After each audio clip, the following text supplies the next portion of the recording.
danger ça. Pas quoi. Li gen les sérieux. Après la plave men li. Oh, ak moun la pale ya. Gade comment li camper loin li. C'est de pas 10 la pa aplike. A pa m'tande li di, li pa promene sans besoin. C'est la kali la prete chita. Ah, voyant ça a veillé barre tout bon vrai.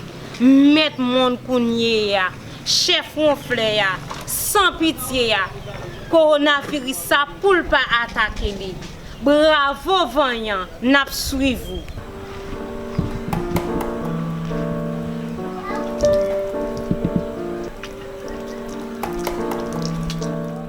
C'était un message OPE, Observatoire pour égalité.